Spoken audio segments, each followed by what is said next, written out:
BBC Radio London. And Michael joins us on the line in Croydon. Hi Michael, morning to you. Morning Vanessa, long time no speak. Yeah, how are you? I'm fine. Good, glad to hear it. Tell me what you're ringing about the statues and the taking down and the protest this weekend. Is that something that you might go and join or not?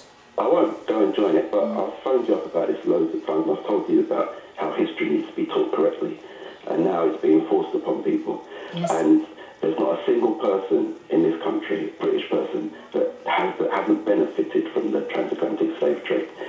Until that happened, this country was a backwater. It had no say on world history. It had a few skirmishes with the French, and it was exploiting the Irish, but it had no say what was going on in the world.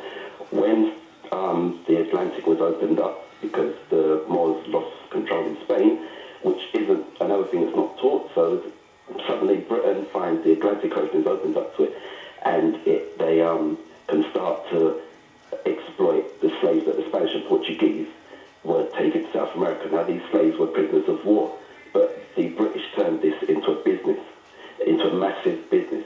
Now in America, the southern states of America, up until the Civil War started, those southern states were the third richest economy in the world, and that was based on the backs of slaves. Yeah.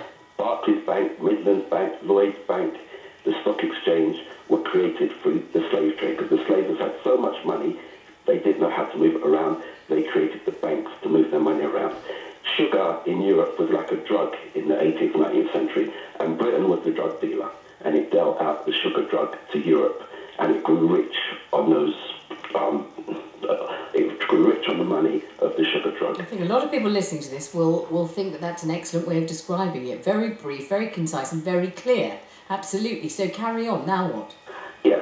So, as I said, everybody in this world, in this country, has benefited from slavery. Not just slavery. Then it went on to colonialism.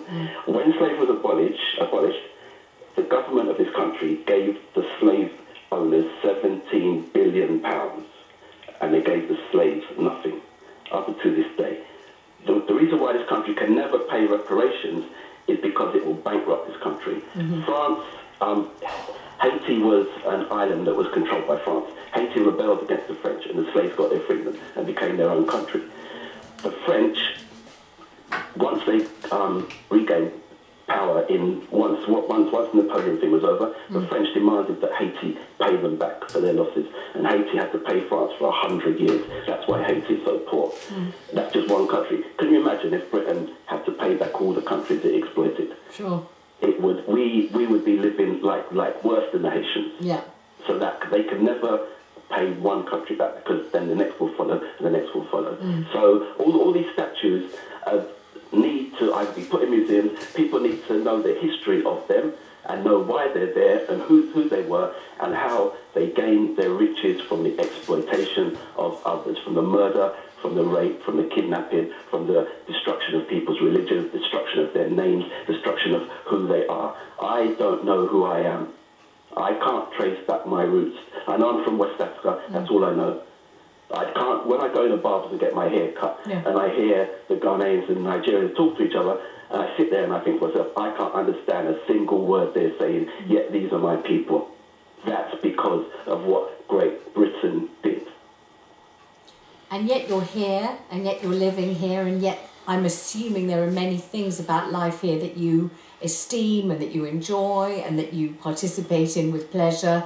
So how do you reconcile that very, very difficult kind of balancing act of a deep-rooted, obviously, resentment and anger and fury, frustration and all betrayal and all those things with, you know, the joy and the privilege of being here, because, you know, so many people from all over the world would be desperate to live here, and if they possibly could, and are risking their lives probably at this very moment in some kind of, you know, frail vessel at sea to try to get over here to live here. So it's such a peculiarly difficult kind of balancing act, I'm assuming, isn't it? I'm born and bred in this country, Vanessa. Yeah. Grew up in the 1970s, loved it so much. Yeah. But I was always reminded that I wasn't English, I wasn't British. I walking home from school, eggs thrown at me, called the N-word. Why are people doing that to me? So that's time I left London and out of London, I went to Norwich on a coach trip. Everybody staring at us didn't understand why I was being stared at. Playing games at school, learning history at school, and the teacher telling me he can't put me up for O-level because I think I'm too good. Really? Yeah, I think I'm too good at history, so he's going to put me in my place and put me into the CFC class. Oh. These are just these little things, going for jobs, and I had a test to be a trainee computer operator. I got like 80-something%, going for lots of interviews, and the agency not understanding why I wasn't getting the job. And my dad couldn't understand. The agency called me back in to take the test again. I got the same marks, sent me out for more interviews, still couldn't get a job. Then my sister said to me, Michael, you know they've got jobs down in London Transport. So I went down there, I thought, okay, I'll see if I can get a job there, just until I can get a job as a computer operator. Got the job straight away. No problem. And then what? I'm hoping that you then moved, no? Sorry? I'm hoping that you then moved into the area that you wanted to work in. No, I never did. You never did. Over the years, I forgot all of that. I forgot all what I learned. And so I was on the trains for quite a few years, always trying to reach my potential, but always feel like there's a door there stopping me. I do a lot of artwork. I sell stuff on... Yeah, I do a lot of artwork, and I think to myself sometimes, a lot of people buy my work, and I think, do these people know that I'm black, and would they still buy it if I was black? Why should I think that? It's ridiculous. Well, I remember years ago on this station doing this show, we did a show, and I can't for the life of me remember why we did it, but we did a show on, is there a black middle class in London? That was the question that we were asking. You know, there is a black middle class in America, everybody knows that, but is there a black middle class in London? And I remember taking calls from black men and women in London saying, I have this business, I run this business, this is what we do, we're very successful, but I don't go to any of the meetings. I have to have a white employee pretty much pose as the face or voice of the business and take the meetings and be paraded to the bank, and anybody else as a kind of acceptable, in inverted commas, face of this business. I mean, people were horrified listening to that, but that was the real life of people not that long ago, talking to them in London, not that long ago at all, and it's shameful, the whole thing, didn't you think? Yeah, I do. Before I go, can I just read you a poem that I wrote? You can, but before you do that, I would like to know, do you have a website or anything so people can look at your works of art? But at the moment I don't know. Oh, that's a shame, because I'd love to see what you're doing. I've got, I've told you before, I had a book that I wrote quite a few years ago, which is on Amazon, which kind of tells a story. It's called I Was the Happy School Kid Till Sex Turned Up, and it tells the story of me growing up in London. Tell us the poem. What's it called? Yeah, right. It's called Who is George Floyd? Okay. Right. Who is George Floyd? I don't know. Never heard of George Floyd. Who is he? An actor? A sports star? Who is George Floyd? George Floyd is a man. George Floyd is a victim of an unwritten creed. A creed that says you can die today for doing or saying nothing. A creed that says you don't belong here. We don't want you here, even though you were born here. Born here and bred here. Loved here and hated here. A creed that says you do not belong in a country you built in blazing hot sun, freezing cold snow, driving rain and howling winds.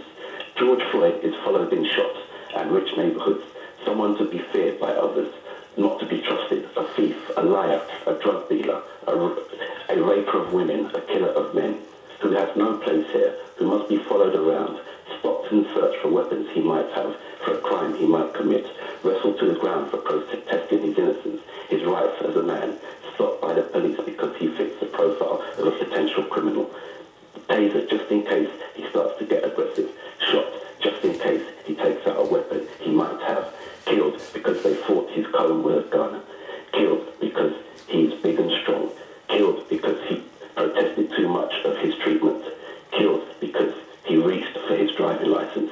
George Floyd is a black man. Damn, I'm George Floyd. Oh my God, that's so sad. God, I don't know what to say. Michael, are you there? Yeah, I'm here. Lord, I don't know what to say to you, honestly. Okay. It's so sad, isn't it? Yeah, it is. That is so sad. That's so well written, and it's so full of feeling. and it so epitomises the experience of so many people who'll be listening to this programme right now and also work in this building and who put the programme together, and they'll know exactly through every fibre and sinew of their being what you're saying there and what you're saying so clearly. My God, that is so sad. Thank you very much for ringing. Don't leave it so long, because I haven't spoken to you for far too long, Michael. Very, very best wishes to you. Thank you very much indeed. I'll tell you what we'll do just to recover from that. I think we might go. Can we go to Make a Difference slightly early just to recover from that? Yes, we can. Let's have Make a Difference, because at least that brings a little bit of joy to the heart, and then we'll plunge right back in again.